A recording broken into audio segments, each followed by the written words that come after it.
Hello and welcome to the Unbound podcast. I'm Ben Billups, and this week I'm joined by a few other members of our team that you might find familiar: Victoria Grant, Megan Weber, and Ellie Smith. This week I failed to plan for the podcast, to be 100% honest. I got to Monday morning and I realized that I didn't have a plan. And so Megan was kind enough to bring a topic to the table today. We're going to be discussing some of our work histories, our work habits, and some things that you guys might find interesting. Maybe you'll find some tips along the way for things that we've learned how to do and to be more productive, to make career choices. And so hopefully you'll find that interesting. Also, don't forget that that enrollments for the fall class closes on August 31st. So if you're interested in referring a friend, you can get free registration and travel to an event of your choice when you do that. And the person that you refer gets $500 off enrollment. So you can go to beunbound.us/refer to learn more about that and to generate your unique referral link so that we can make sure that you get credit for the students who enroll because you told them about us. So go ahead and check that out when you get the chance. You might also notice that the light will change while we're doing this podcast because in Virginia right now, it's about 8 a.m. and in Texas right now, it's about 7 a.m. So it's only fair that if I fail to plan that I should be the one who's up at 7 recording a podcast. If you're watching the video, this will be like a study in the changes in light, indoor and outdoor. So if you're into that kind of thing, cinematography maybe go ahead and check out the video. But before I ramble on too much, I'll go ahead and give it to Megan. Awesome. Thanks, Ben. One of the things that we've been thinking about, and there was actually a recent post on Unbound Legacy, is just thinking through transferable skills. And we're all young, as we've talked about in other podcasts. We're really young to be holding the positions that we all have. And so we thought it'd be really interesting to sit down, and I didn't even know that I know everybody's stories, but go back a little bit in time and figure out how we got here and share some stuff we've learned along the way. So the first question I have for you guys is, what is your favorite part of what you do now? We kind of talked about your official job descriptions in the past, but what is it that you get up in the morning, in Ben's case at 7 a.m., and love to do? I can go ahead and jump in on that. So I do have an answer right off the bat for this. Mine would be the two C's. I love creating and I love connecting with people. So that takes a lot of different forms in my current position, but those are things that I've loved doing for as long as I can remember. Right now in my job, it looks like a lot of writing, a lot of course content, a lot of student content. So it's just, a lot of creating and being able to kind of hone that side of my personality, which I really love. And then the connecting is the other side. So that's what makes it all worthwhile, is being able to build those one-on-one relationships with people. And even, in a group setting or something like that, but just the relational side of things is definitely what makes the whole job worthwhile. So, yeah, that's what I'd say. I really love that creative side of you, because whenever I don't want to write an email, I send my 3 bullet points to you and then you write something beautiful. So I think that's great. Yeah, I've seen your comments, Megan, on random docs requesting Victoria to come in and write emails about different topics. Very amusing. I'm so lazy. I had a point where I'm I can't write another paragraph. And I know she loves it. So it's great. Well, there are times I'm a little too tired to write concisely, and this is when I need Ben and Ellie. So then I just send it to them when I'm done, and it all works out. Works cool. So I'll take this next because mine is also twofold. So the thing that I love most about what I do now is, one, I love talking to students about the program, and that's the foundation of my job in admissions, is talk to students, parents, any interested parties in the program. So I love doing that. And I also really love variety. So I love being director of admissions and I love working in sales, but I really love variety. And so the other part of my job is that I don't know if it's an official part of my job or if it's just something I've decided to do. But I like jumping around and doing various projects within different, I was going to say departments, but each department is a person. So within different personal chats. So whether it's writing some email copy. I've designed some slide decks, anything. I've designed some t-shirts, things like that. So it's just like a variety of things that I get to do alongside of the official job as director of admissions. And that's what I really love. So I get to balance the structured aspect of what I do with a lot of variety, and that kind of keeps it interesting. So that's definitely why I get up in the morning, even if, as we discussed right before this podcast went on, that's not very early. Yeah, I can relate to the variety part of it too. In fact, a lot of the jobs I've had so far, that's been kind of, I mean, if not just from a learning perspective, but also just it's something that keeps you interested because days can look pretty different. So that's fun. For me, I think right now what's kind of interesting is there's a lot of like hard skills that I've learned in the last few jobs for marketing. And this job is more about the sort of softer, like business development side, like creating partnerships and getting deals and bringing on affiliates and stuff like that. And so since we're kind of in that phase of the business, that's the part that I would say I'm finding the most interesting, is just interacting with partners and affiliates and sponsors. In fact, we actually we hatched a deal last week with HEAV. And there's going to be a digital conference this week. It's actually running while this podcast has gone up. You can go to HWC. It's called Homeschooling with Confidence. So you can go to hwc2020.com to learn more about that. You can actually watch it for free. Jonathan will be there, and I may or may not be obligated to promote it as a part of our deal. So there you go. That's awesome. I think I would echo, what you guys just said, which is the variety is a huge piece of it. Like, I love organizing, but I also love the ability to hop over and work with the cabinet and hop over and then work on Empower calls and jump into the Facebook group and just do different things like that. A long time ago, I told Jonathan that if I actually did not enjoy keeping projects, I enjoyed starting projects and then giving them to somebody else to run. So that's kind of, I think I would echo that. So now I'd love each of you to rewind a little bit. You've talked about what you love, but now talk about kind of how you got here. So I don't know if you had an idea of what you wanted to do as a kid, or maybe not, what you got your degree in, and then the experience that you've gotten along the way. To kind of take us through some of that. Yeah. So as a kid, I did not have like a set thing that I was like driven to do. It jumped all over the place depending on what was going on in my family, where we happened to live at the time. I grew up military, so scenery changed, neighborhoods changed, inspiration changed. So probably the most, well, I'll say the most recent thing I wanted to do as a kid, the last thing that I wanted to do as a child was probably had something to do with animals, because my family lived on property. We had horses and dogs and cats all over the place. And so all the inspiration was related to animals.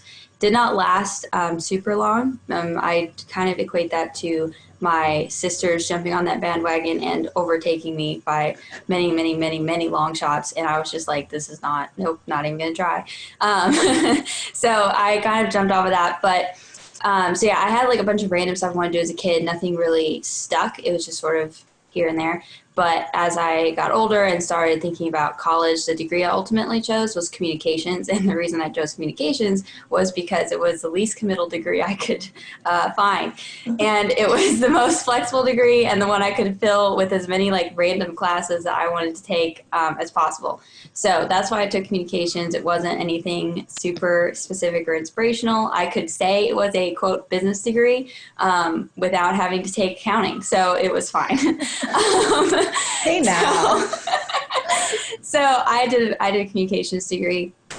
And I would say that degree definitely got me where I am today, but it doesn't actually have anything to do with the degree-specific education. It has everything to do with the fact that I was in the Unbound program, and I met all the people that I'm sitting on the podcast here today with. And that's, ultimately how I got here, because I was on the cabinet and then did another year of random volunteer things and kept in touch with everybody, whether I was still pursuing school or not, which, let's be honest, was a little spotty. And so that's how I wound up here. So it was because of my degree, but not because of any specific education that I got in the classes. Yeah. Mm-hmm.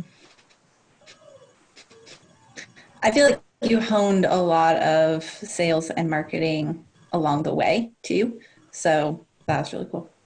And also sales was not something I ever anticipated working in either. Because my perception of my perception of sales. I mean, that matters too. My perception of sales was very typical, if that makes sense. So if I thought about a salesperson, I'm thinking about someone super annoying and in your face and all that stuff, which I may have been to a few people when I was selling Apex to them. So can't say that I've never been that person. But that it wasn't attractive to me just because of that. I knew people didn't really like salespeople. I don't really like salespeople, honestly. So it wasn't something I expected doing. And I ended up just kind of morphing into sales with Cabinet and winding up on phones with hundreds of students over the course of a summer. And I was like, hey, this isn't half bad. And I was getting registrations out of it. So I was like, oh, and it's working. That's awesome. So from that, that's where I gained the inspiration to hone it further, because before that I wouldn't have had any inspiration to, because I just didn't think I would enjoy it. So found out I enjoyed it because I was kind of thrown into it. Worked out. Solid. Yeah. I echo a lot of, Ellie, what you just said with your story and different aspects of it. I also did not know what I wanted to do out of high school, so college seemed like the obvious next step. All growing up, it was definitely horses, so kind of echo the animal side of things too. We're like a group of farmers, guys. What is I was not a farmer. I was an equestrian. There's a difference. I'm not a farmer, and I was never an equestrian. I just happened to live on rented property with a bunch of horses, and I was like, this is awesome. So, Victoria, you probably have a way more legitimate background to your inspiration than I did. No, you know what it means with horses, Ellie, is I just probably spent a ton more money on it than you did, which is ultimately why I decided I couldn't make a professional go of it. Still love it, but yeah, it's hard to make any money in horses. So maybe we should create a business that lets you be an equestrian debt free. Okay. Hey, there you go. I support that. I will back it 100%. Customer/student/client, Victoria Grant. Yep. What I really like about this business model is you take a market that's saturated with wealthy people, and then you sell things to them for not very much. That seems like a solid business model. That does. We should definitely do a call after this podcast and talk about it more. Yeah. So school-wise, Ellie, you also said you wanted basically a non-committal degree. That was definitely my goal. So I went with liberal studies. I might have one-upped you with that. Everyone thought I was going to be a teacher. And I was like, oh, good heavens, no. That's not what I want to do. I do know that. But it did let me try things and do different things. You also mentioned that Unbound, as opposed to your specific degree, was what got you to the place you are today, and I would also echo that. So my degree was great because it was so flexible that I was able to stick all different kinds of classes in, try different things, and kind of figure out which areas I liked. But then Unbound as a whole gave me the opportunities to pursue that got me where I was today, or where I am today. So I started off pretty small. I did 3 or 4 different just small volunteer opportunities for a year or two before I ended up on the cabinet, did that for a couple of years. Everything just kind of built then. On that point, I did a year of coaching, and then kind of went off, like Ellie said, and did some other professional things on the side before this opportunity opened up. So that's kind of how I ended up today. I've always had a foot in this world because I believed in the mission and I never wanted to leave. So even if it was just volunteering or doing things on the side, that was really important to me. And lo and behold, it's ended up where we are today. Tori, I feel like the end of your story there is if you just stick around long enough, eventually they'll find something for you. Mm-hmm. Yeah. That was not the intention. All you do, just get to know people and then never leave them. And then eventually something will happen. I mean, I'm going to be honest, that sounds codependent to me. Well, we can talk about that in the group therapy channel. That kind of didn't occur to me, so, but apparently that could work too. So maybe I unintentionally just didn't leave, and that's what happened. Back then. I have a distinct memory. So this alone may be a controversial fact, but I actually went to private Christian school all the way through preschool. So I have this distinct memory in preschool of the, you know, we're talking about, oh, what do you want to be when you grow up? And I didn't have one answer. I had like 11. I was like, I want to be a firefighter and a race car driver. And I'm trying to remember something like a police officer and like a professional wrestler and whatever. And like all of them, I'm pretty sure all of them were dangerous, or at least related to were dangerous.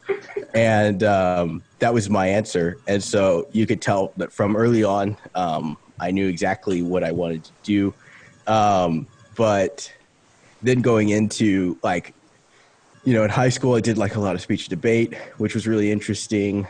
And then I studied in late high school. I did some moot court tournaments, which I thought was really interesting. Like I found law really interesting. So the original plan was to go to law school, and I got an undergraduate degree in economics because I was told that that was actually, strangely enough, a really good complement for law.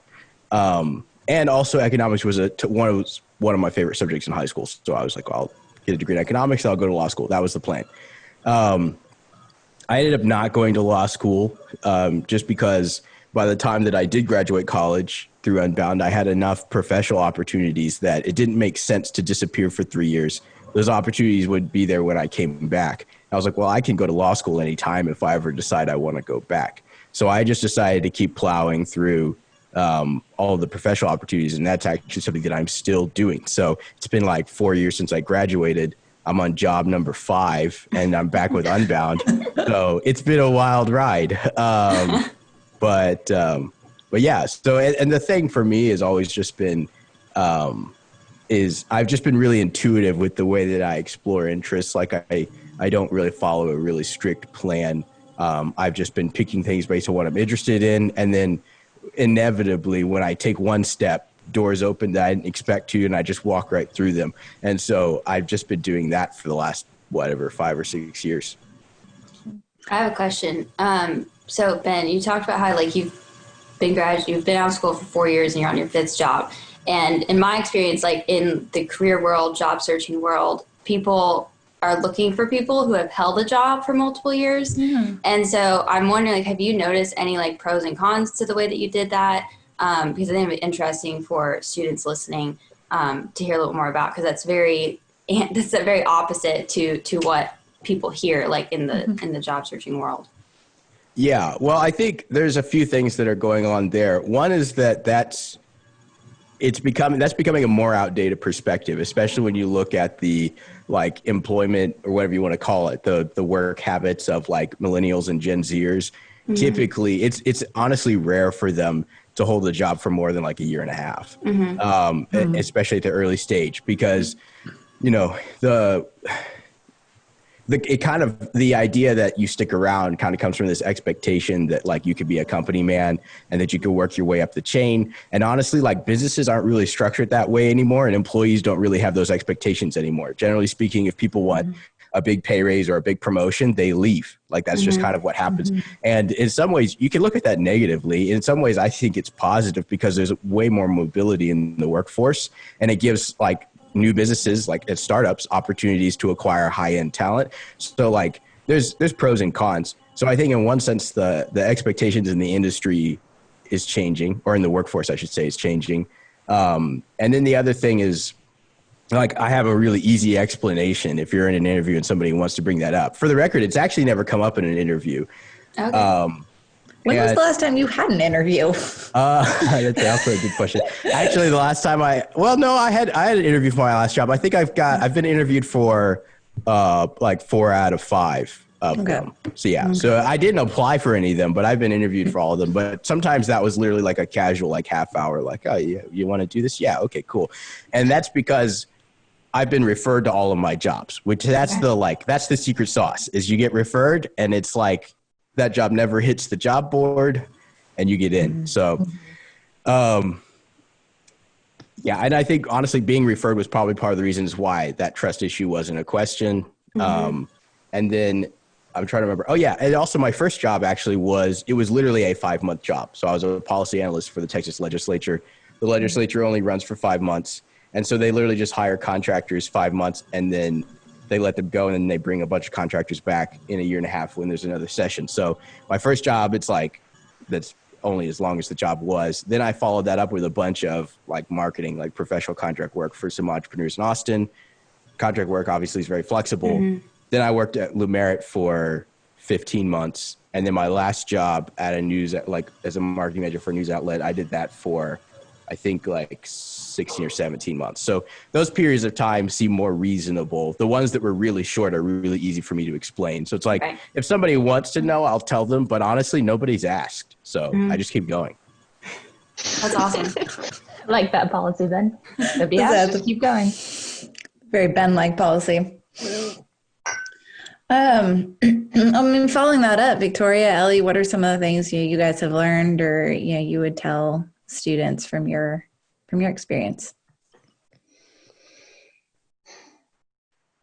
Alrighty then. You want me to? No, I'm just sitting here like staring at Victoria's video, seeing if she's talking. Okay, I'll just talk. I would say like one of the big things I learned through the process is that like it really is okay to not have like a very like a super focus on one thing. And like I didn't ever pursue headlong one specific thing ahead of anything else. I was way more worried, like even, okay, so my job history looks a lot different than Ben Billups, let's be honest. But so like in past jobs that I've had, the biggest thing for me, whether I enjoyed the work I was doing or not, like the biggest thing was the people I was working with. And so the jobs that I really didn't like didn't necessarily have anything to do with what I was doing. It had to do with the people I was working with, and vice versa. The jobs that I loved had to do with people I was working with.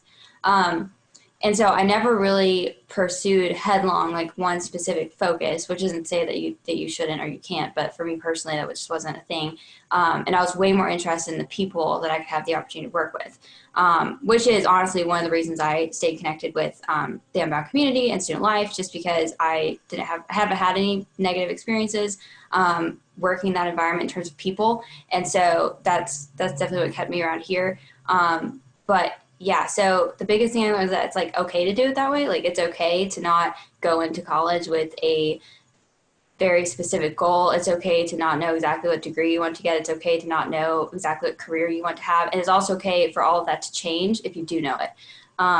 That's the biggest thing for me. Because I think whenever I was originally thinking about college, I don't think that this mindset was like pressured like onto me or anything like that. It was just something that I just had.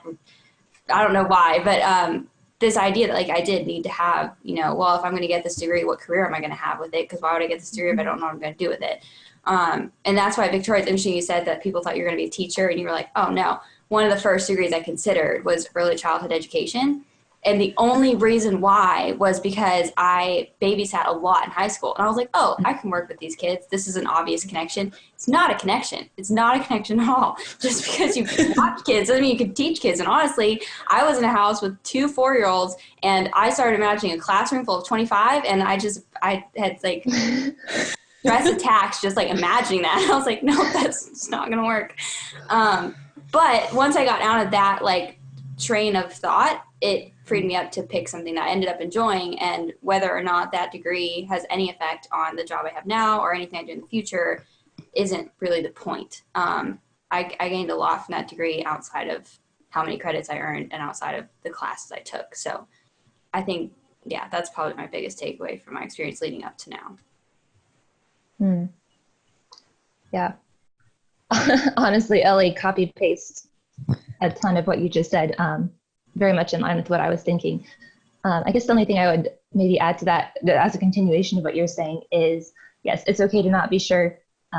It's okay if you're somebody who does happen to know it off the bat, but either way, just try things. And that's something I share from, having learned that the hard way. It took me a long time to be willing to kind of push myself out there and try things I wasn't sure I was going to like. But that has made all the difference. So that's something Ben has modeled really well. It's just do the next thing. And Ben, like you talked about, doors opening up for you as you did that. That has 100% in my experience also. And we're actually covering a lot of that in our new Navigate course. So if that's something you resonate with, by all means, check that out, because we'll be I'll be covering a lot of these same concepts and how to find the next thing and how to walk through that door. But yeah, just be willing to try things, even if it's really small things, even if it's, a nondescript volunteer position, just something that pushes you and helps you. That's right. And you can go to beunbound.us/navigate to sign up for a free course preview. And also for the record, I still don't know what I want to do when I grow up. So there's that. If it helps. Oh, that's so true. But whatever it is, Ben, you'll be ready for it. Ben, do you have an estimated time on when you will have grown up? No. We'll just check in periodically, see if that changes. Right. Yeah. Sounds good.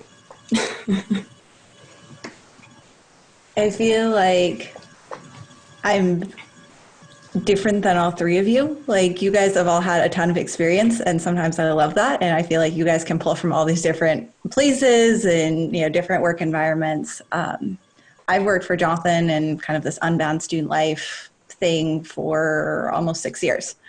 It's been the only job I've had out of school. I had exactly 2 jobs before that, kind of in the last 10 years. So, Ben's had 5 jobs in the last 4 years. I've had 3 jobs in the last 10 years. So, but I feel like one of the things that I've learned is I was given the opportunity to take jobs that had really hefty, big titles that honestly scared me. I was the accounts payable manager. So I wrote $100,000 worth of checks every single week. Moving into an executive assistant position at 20, and just a lot of things that came at me a lot earlier. And I took them being very scared. And I usually told that to bosses, which I'm not sure that I would really recommend that, but that's something I did because I just felt better being honest. But I often took them with less pay than those positions would actually garner in the market. But what, they were great for me. And at 17, 20, 22, what I was getting paid was still really awesome. And it totally worked for my situation. And the older I've gotten, the more I've realized that those titles have propelled me to bigger and bigger titles along the way. And quite frankly, the money attached to those titles, I feel like catches up. But I feel like I've seen a lot of my peers go after lots of dollar signs for a lesser title, and then those movements don't come as rapidly, or there's just not as much movement, or they're honestly just not happy because money's not everything.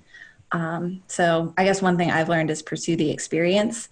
I think Ben and Ellie were saying this, pursue the people, pursue even the title, and trust that, as long as you can pay your monthly bills, the rest of it will sort of catch up over time. And so, but. Well, and I would think you know better than anybody that like 1 year at Lumerit is like 10 years anywhere else. So at the old business. So I think that's plenty of business experience in my mind. But it's actually funny that what you said about the titles, because I feel the same way. It's like, and sometimes like really astute employers will realize that, and they'll give you a big title if they can't pay you that much. Jonathan's that way. Yeah. And in fact, it's almost like a problem in like the tech industry and stuff like that. Is they just make up these titles, and you're like, this is actually meaningless. You don't have any work experience, and you probably live, with 8 roommates. But but to a certain extent, depending on how you play your cards, that actually is pretty good advice in my mind. Because I remember when I came to work for Lumerit, yes, they offered me slightly less than I asked for. And then, but, with bonuses. So it was like, basically they just guaranteed me less than I asked for. And so then I had a conversation with Andrew Fear, who some of you guys might remember. He was the marketing director. He's now moved on to bigger and better things. But he was the marketing director at the time. And in my first conversation with him after I got hired, he was like, well, I have to file some like HR paperwork, blah, blah, blah. We hadn't even decided on a title yet. And I was like, well, I don't really care. I just want it to have director in it. That's all I care about. Like, I don't care if it says director of peanut butter. Like, I don't care. It just, if it has director in it, like, I'm cool. And so he did that. And so that's why I was the student communications director. And then that actually helped me get another job later down the line. So I would say that's decent advice. You can't go too crazy with it, with all the invent it. But like, if you play it reasonable, then you can get some leverage out of it. Totally.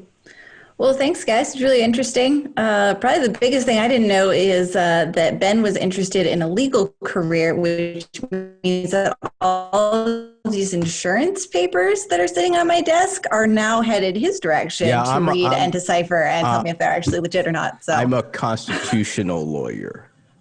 No, Ben, that's just I not protect right. I protect the rights, human rights. I don't deal with insurance. Human rights. Kind of like human rights. It's human rights to get paid if something goes wrong.